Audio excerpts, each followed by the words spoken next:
ご視聴の皆様、こんばんは。本日はオンラインでの会見となります。ご視聴いただきありがとうございます。本日の司会を担当いたします新日本プロレスリングアナウンサーの阿部誠です。どうぞよろしくお願いいたします。これより11月17日に開催されますニュージャパンロード山形ビッグウィング大会で行われる KOPW2023 争奪戦保持者翔選手対挑戦者太一選手の試合ルールに関してプレゼンを行わせていただきます。通常ですと保持者挑戦者の2選手が揃い2選手よりルールのプレゼンがあるのですが、本日は翔選手のみということでよろしいでしょうか。当たり前よ。太一によ、おい、ルール提案する権利ねえからよ。はい。俺たちがちゃんと考えてきたから。あいつそれでいいって認めたから。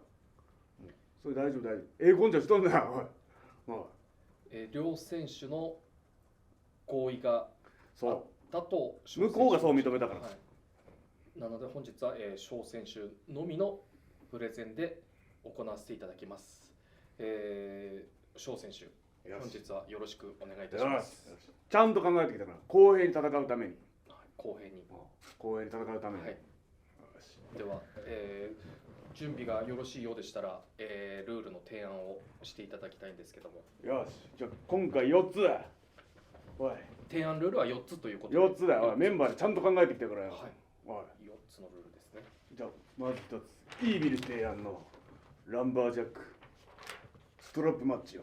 1つ目の提案ルールは、イービル選手が提案、ランバージャックストラップマッチ。こちらはどういった形式になるのでしょうか。まずランバージャックはもう五分五分だろ、公平だろ。先日の真田選手とイービル選手がやった形式ですね。両チームのセコンドがなんだろう、囲み。あの時なんか真田からこれやりてえとか言ったら、はい、そんぐらいお前五分五分で戦うルールだよ。はい、でプラスストラップマッチとしばけ合いだよ、しばけ合い。ストラップでしばけるぞ。俺もやられるかもしれないからな。リングから落ちた選手が、相手方のセコンド陣営からストラップで叩かれるというルールで。そうです。はい。これ貼っとけ。見てるやつバカしか見てないんだから、バカと田舎者しか見てないから分かりやすく。そんなことないですよ。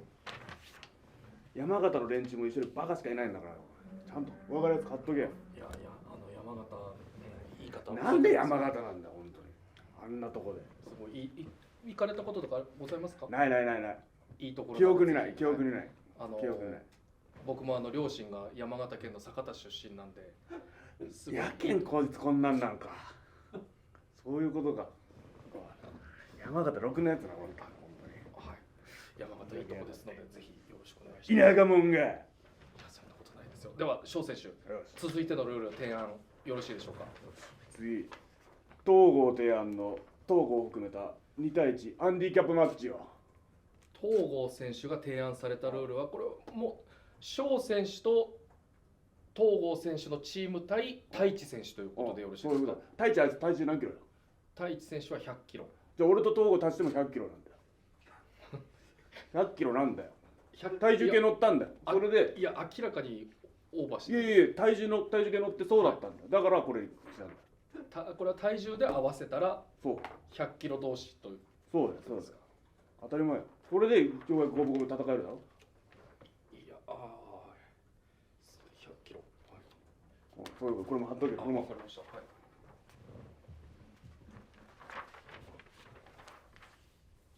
あいつ考えたら楽して勝つようなお前せこいルールしか考えないからよ。俺たちはちゃんとこうやって五分で戦えるようにちゃんと考えてきてやったんだからよ。このあくまで2対1でも5分。五分。あいつ100キロだろ。太一選手は100キロ。この前俺と東郷2人で体重計乗ったら100キロだったんだよ。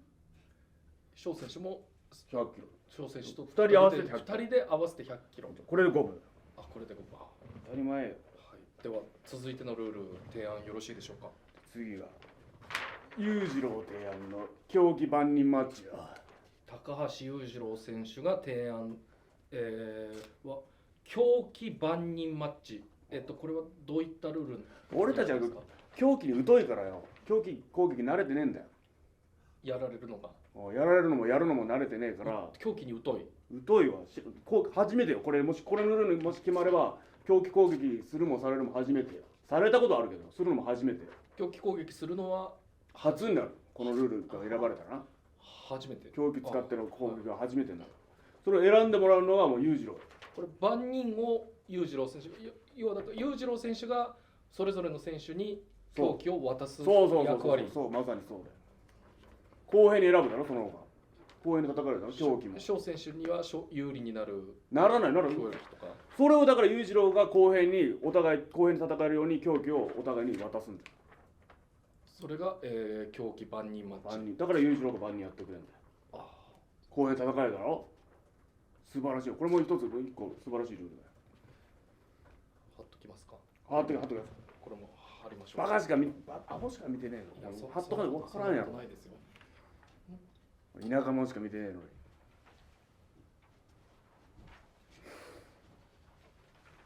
晴れ。ではこちら貼っとってください。はい。3つ目のルールは、高橋裕次郎選手が提案の狂気万人マッチ。そういうことよ。はい、では、翔選手、4つあるうちのもう最後の1つよろしいでしょうか。最後は金丸提案の金丸義信レフリーマッチや。金丸義信選手提案は金丸義信レフェリーマッチ。これはもうこの KOPW 争奪戦のレフェリーを金丸選手がやるということですか。めちゃくちゃ心配してたよ。あいつどうせ太一せこいことしてくるんだろうって。だからもう公平に裁くために金丸レフェリーやってもらう。運のレフェリー、浅見レフェリーや健太レフェリーや坂本レフェリーではなく、そうちゃんと公平に戦うためだよ。それによ、スーパージュニアタッグリーグ負けたの太一のせいやからな。俺と金丸負けたのもそうやろ。いやKOPW このベルトをただお前持ってっただけだろ。これただ持っただけで、あいつ反則食らっちまったんだから。それを元持ち主が悪いんだよ。で元の持ち主が悪いってこと、どうせまた今回もせこいことしてくるやろ。いやしてこない。してくる絶対してくるから、ちゃんと戦うためにレフェリーやってもらう。金丸選手に。もちろん金丸選手のレフェリングを信用して大丈夫なんですか。もちろんだよ。信用してるから、これはもう本人もこれで提案してくれたんだ。いや翔選手がではなく、本人、対戦相手の太一選手ですとか、我々見てる側は誰がどう見ても信用できるだろう。おいレフェリーとしてふさわしいよ。お前きっちりやってくれるよ。金丸義信レフェリーマッチ。よし、はい、じゃあこれも貼った方がよろしいですか。貼っといてかしこまりました。貼っといてください。かしこまりました。どのルールも、ルールはルールでもちょっと太一の方が有利なところもあるやろ。いや見させてもらうと完全に翔選手よりの五分50-50やな。これぐらいやったらそれで50-50。これいいルール、素晴らしいいいルールよ。 KOPW とらしい。まあちょっと予想外のルールが4つ並んだんですけれども、で、はい、どのルールになっても敗者は山形追放よ。で、はい、太一は禁止技。禁止技。太一はあいつだよ、はい、ブラックメフィストと、はい、天正十字砲、はい、デンジャラスバックドロップと相撲殺法も禁止。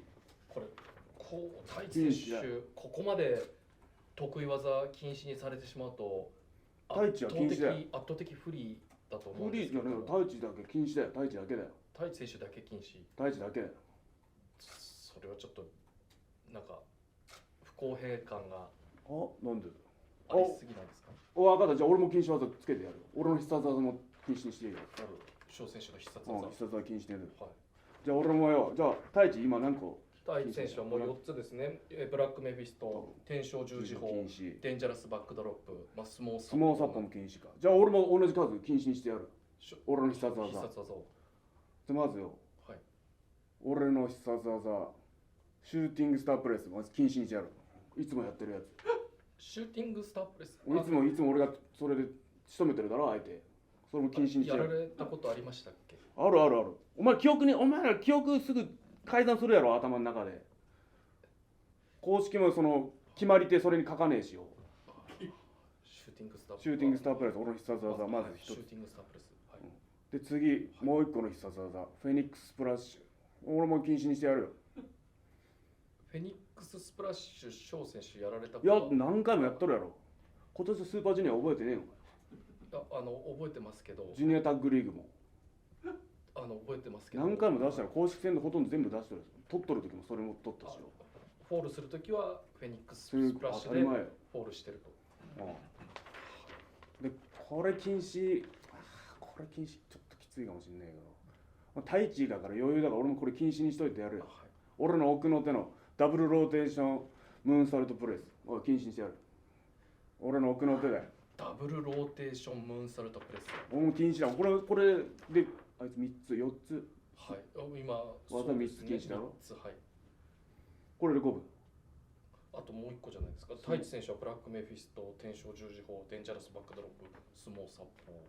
で、翔選手、シューティングスター、フェニックス、ダブルローテーションムーンサルト。じゃあ俺もよ。じゃああいつ相撲殺法禁止だ。相撲殺法です。じゃあ俺システマ殺法禁止にしてやるよ。俺せっかく習得したのによ俺。システマよ。システマ殺法。せっかく習得したの俺このタイトルマッチに向けても禁止にしといてやるよ。ハンデだ俺はめちゃくちゃ。これシステマ殺法っていうのはちなみにロシアの呼吸のあれだよ。俺が習得したんだよせっかくよ。これに向けてシステマ殺法禁止にしといてやる。そのシステマ殺法禁止。翔選手は今の3つの技とシステマ殺法禁止。これきついぞおい。こんなハンデやっていいのかおい太一よ。これで俺に負けたらお前これ言い訳できねえぞこれ。いやでもちょっとルールがこれにプラスしてよ。負けたらよおい山形に来てるよアホどもによ頭下げてお前お見送りしてやるよ。俺がもし負けたらよ。メインイベントで KOPW 争奪戦行われました。もし太一選手が勝った場合はそのまま、控室に戻らず会場の出口へ行き翔選手が来てくださったお客様に頭下げてやる。こんな屈辱的なことあるか。山形の人間に頭下げるって結構人生の中でも最高潮にこの屈辱だろこれ。負けた太一も負けたらやれよ。やらすからなあいつも。もちろんまあ俺負けることねえからよ。だろ俺負ける要素一切ねえだろこんなんやと。ハンデやってるからちょっと危ねえよなこれ。これ負けるかもしんないこんだけハンデやってたら。これも一応貼っといた方がよろしいですか。こんだけハンデやってんのよ。こちら山形の人間に頭下げるとか最低だよ。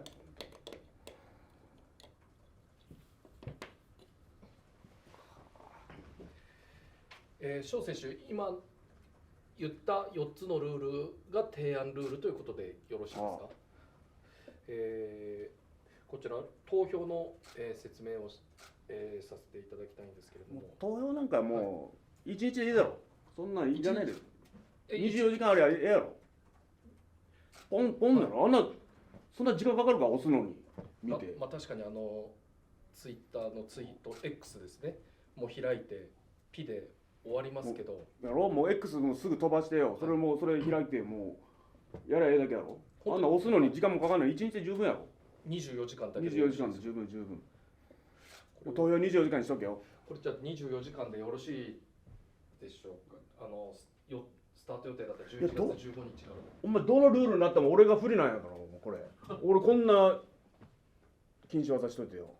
まあ俺負けねえけどな。それで余裕で勝てるけど。では翔選手、ルール投票の方は明日11月15日水曜日の午前10時から11月16日木曜日の午前10時までということでよろしいでしょうか。はい。24時間で。よし。はい、では、ルール投票の方は明日11月15日水曜日の午前10時から11月16日木曜日の午前10時までとなります。4つのルールで一番投票数を集めたルールが採用となります。